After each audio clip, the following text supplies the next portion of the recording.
I'm Lisa Mayfield, and I'm currently honored to be serving as the Aging Life Care Association president.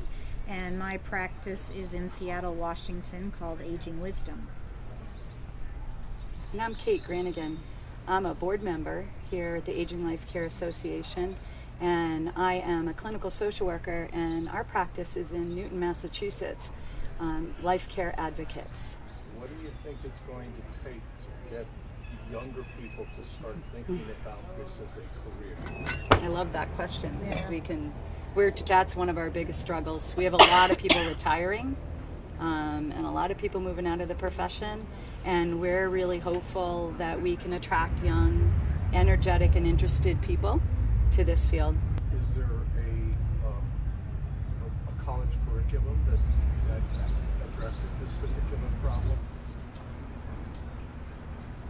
Well, we have people in our profession from a number of degrees: social work, counseling, physical therapists, occupational therapists. So most people come to this work with a diverse background, and then there's also a master's degree in gerontology. People can become certified. We're both certified care managers.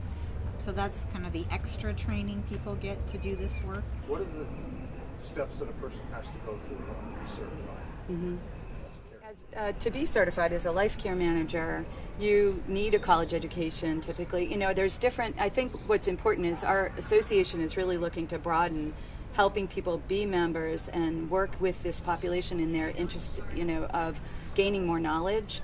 I think there's all the way up to the advanced professional that has years of experience, has to have degrees, has to have levels of supervision, and then sit for exam, or have other criteria that allows them to call themselves that.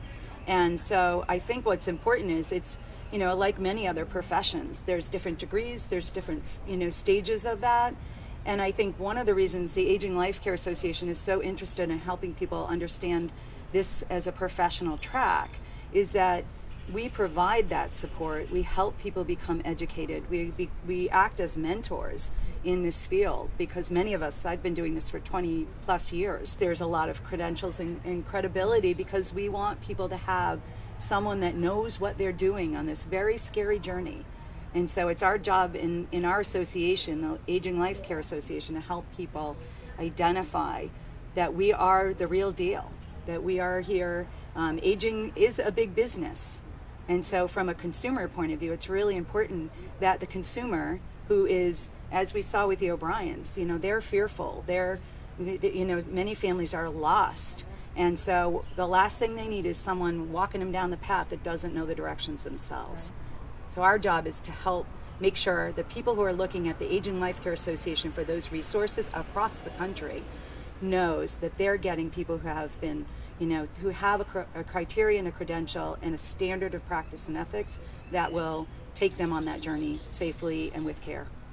And this is typically a profession that people do after a bit of experience because the issues that we're facing are pretty complex.